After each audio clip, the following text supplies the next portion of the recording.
Hello everybody, happy Friday. Welcome back, or welcome if you're new to my channel.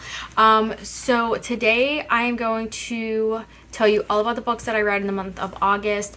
I thought it would be fun, kind of sort of, to go over my TBR that I had set. I think I posted a video about it, but I'm just going to list them again really quick so we can kind of compare. So the books that I wanted to read, I have my reading journal here. The books on my TBR for this month were The Children of Red Keep, The Murder House, If She Wakes, Seven Husbands of Evelyn Hugo, The Paris Apartment, and Where the Crawdads Sing. I read one of these books on this TBR this month, which is fine. But so I only read 5 books this month. I think I'm noticing a trend. I'm having months where I read a ton of books, and then the next month I don't read as many, which is perfectly fine, whether you read 1 or 200, which is, I mean, whatever. If you can read 200 books in a month, that's amazing. But it really doesn't matter how many books you read as long as you're reading. So the first book that I finished, I believe I actually started it in July, and I just didn't finish it until the beginning of the month. It was The Haunting of Bryn Wilder by Wendy Webb. It was on Kindle Unlimited, which is why I read it. I gave it 3 stars. It was okay. Here is what the ending just like was so confusing. It was wrapped up in like literally 2 pages, but like you're just kind of going through this, and it is just like not what I expected it to be at all. So I gave it 3 stars, but I was enjoying it literally up until the end. So I had to bump it down. I mean, I would still recommend it because it is interesting literally until you get to the very end, and then everything comes together and it just like is so confusing. But that was the first one. I only read I read 2 physical books this month, one of which I borrowed and I gave back already, so I don't have it to show you. But the next one that I read was When Breath Becomes Air by Paul Kalanick. I can't pronounce his last name. I'm not even going to try. So this book is actually a nonfiction memoir about Paul. He was a neurosurgeon, and he ended up getting lung cancer at the age, I think he was 32 when he was diagnosed with it, and he passed away when he was 35. And it's just kind of his story. And in the epilogue, he passed away in the middle of writing the book, so the epilogue is like his wife telling like her side of the story of things. And this book, I gave it 5 stars. I usually try not to rate memoirs, but like I just felt like I had to. This book was just so, like, the things that this man was able to accomplish in his 35 very short years, like, was unbelievable. He was like, I couldn't even imagine what he would have been able to accomplish if he didn't have cancer or even was able to beat it. But it's just so interesting. I highly recommend it. It's very short. It's like 225 pages. It's super interesting. It just goes through like his life from the time he was a kid up until he passed away. And like I said, then his wife did the epilogue for him for the end of the book. So it's just super interesting. I highly recommend. Like I said, I gave it 5 stars. So just a little quick read. It's a little cute book too, so highly recommend that one. And then the next one I finished, because I think I mentioned this in my other videos too, I ended up going, I went on vacation, so I really didn't get a whole lot of reading done, honestly, until I left for vacation. So I ended up finishing Where the Crawdads Sing, which is the book that I borrowed from a coworker, and friggin' love that book so much. I gave it 5 stars. It was super interesting. I've heard people say like the beginning of the book is boring, but then the second half is good. I disagree. I liked it from start to finish. I felt like it was so interesting. Like I was able to keep up with things. I don't know. There was just something about it. I loved every minute of it. I'm so excited to see the movie. I've heard the movie is fantastic. So I'm super excited to see how the movie compares to the book. I probably will end up getting my own copy of it just to have it, because I do feel like it's a book that I'm going to reread in the future. Maybe like it'll be like once a year thing. I'll reread it. Like in the summertime. It's a very like summer book, I feel. So that was the 3rd book I finished. And then I finished Ricochet by Krista and Becca Ritchie, which is the second book in the Addicted series. And I gave this one 4 stars. I actually wish I could have given it 4.5 stars because I really did like it. I really don't want to tell you what it was about because I don't want to ruin anything from the first book, but it's the second book, going through Lily and Lo's story. It's obviously a romance, but it's just kind of them like trying to overcome their addictions and things like that. She's addicted to sex, he's addicted to alcohol, and it's just really good. I loved it. I feel like I like this one. It's short. It's not a lot shorter, but it is shorter than the first book. But I don't know, like, I just really liked it. I feel like we're doing a lot. Their books is a lot of, like, character building, so I feel like we were just doing more of that. And, like, I just loved it. I'm usually not that type of person, but I just loved it. I don't know. So, I gave it 4 stars, but I would give it 4.5 stars. I really enjoyed it. I started the third one, which is, Addicted for Now. I honestly can't remember, but I started the third one. So I will let you know in that one, which the third one is you get dual POVs from Lily and Lo. So, it's nice it actually is really nice to see that. And then the last book I finished, well, this was a really quick video, but the last book I finished, it was called Ivy by Willa Nash.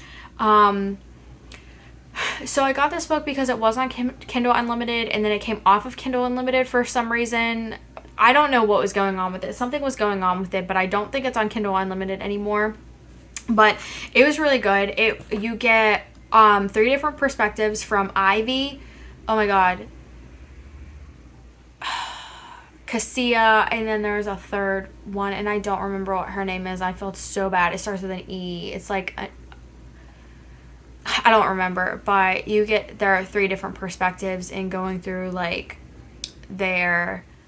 you kind of get a little bit of background, but, like, they're in college and you kind of are going through, like, their, like, relationships. It's a very long book. It's 543 pages.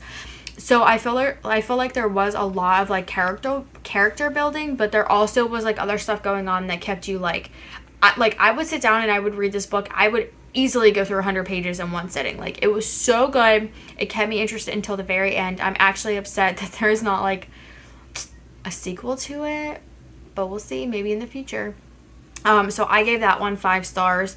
I would say this one is not like a die hard 5 stars, but it really did keep me interested. Like, I was very interested in it throughout the whole book. So I gave it a 5 stars.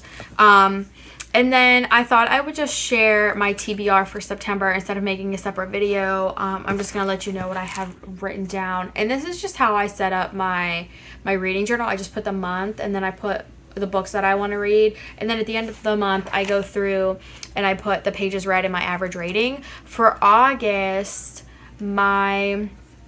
the amount of pages that I read was 1,654, and my average rating was 4.4. So for the month of September, I only have 5 books. I'm honestly hoping I can get through more, but we will see, because I'm currently on a book buying ban officially, probably until Christmas, because I have just accumulated so many books and I'm not getting through them as quickly as I would like to. So I am not buying any more books unless I get gift cards for some reason, aka Christmas. So that's my plan. We'll see if I can do it. But other than It Starts With Us, when It Starts With Us comes out, I for sure am buying that and reading that in October. But that is the only exception to the rule.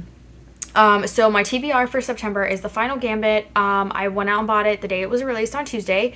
It is the final book in the Inheritance Game series, by Jennifer Lynn Barnes. So I'm super excited for that. I did start it, but I only got 10 pages into it. I haven't really had that much time to read since I got home. And when I did, I finished Ivy. I wanted to finish Ivy before I started The Final Gambit. But then after I read that, I want to read The Paris Apartment. This is another book that was lent to me by a coworker, so I would really like to read it to get it back to her. So, but I needed to read The Final Gambit. If you read the Inheritance Games, the first 2 books, The Inheritance Games and the Hawthorne Legacy, you know what I mean. So I have to get through that. And then I want to read The Paris Apartment. And then I'm finally going to get to The Seven Husbands of Evelyn Hugo. I feel like this has been on my TBR for the last like 4 months, but I'm finally going to get to it. I feel like September is the month. I just feel it in my bones. We're going to do it this month. So I'm going to get The Seven Husbands. I did start The Children of the Red Keep while I was on vacation, but we were camping and it was just the vibe of the book creeped me out while we were camping in the woods. So I got 20 pages in and I stopped it. So I would like to finish it. I didn't get, like I said, I didn't get very far. So I would like to finish it this month. But if I don't, it'll be an October read because it's giving me like creepy vibes. And it's, as far as I can tell, it's just about a cult where there's like a mass suicide, and there are 5 kids who survive, and it's just kind of like going through their story. I think like way into the future, like 20 years into the future or something, one of them commits suicide, so they like go back to I think the cult was out of Texas. Don't quote me on any of this, I'm really not sure, but they go back and like that's all I know. That is all I know from reading the back of the book. I haven't really gotten that far to even know like what is going on other than somebody committed suicide. So and then the last one I want to read is The Lies I Tell. I got this one as my very first book of the month club. It is still sitting on my bookshelf. I have not read it yet. So I'm really hoping that I can get to that. So I have 4 books that I have gotten from Book of the Month Club. I have 2 more coming. I have The Love Hypothesis and Love on the Brain by, I think her name is Ali Hazelwood. I'm super excited for them. They might get read this month too. I don't know. I'm just like, I put down 5 books. I'm hoping I get to more than 5 books, but we're going to see. We're just going to play it by ear. I'm trying not to put pressure on myself because I feel like when I don't put pressure on myself, that is when I have a good reading month. So but that is all the books that I read for the month of August. Like I said, it was only 5. It wasn't a great month, but it is what it is. Hopefully the month of September will be a better month, but I don't know. I will let you guys know how those are in my next video. I think I said I was going to post a video of some of the books that I've been buying at Barnes & Noble. If I can figure out which ones I bought recently, I will do a video on that. This is actually one of them. I just recently got this not too long ago. A couple weeks ago I got it. Not a couple weeks. I would say about a month ago I got it, and it was just calling to me, so I had to read it. So it skipped the line of all these other books on my TBR, and I read it, and I really liked it. But so until my next video, I hope you guys have an amazing Friday, an amazing weekend. Happy Labor Day. Try to enjoy your 3-day weekend if you have a 3-day weekend, and I will see you guys in my next video.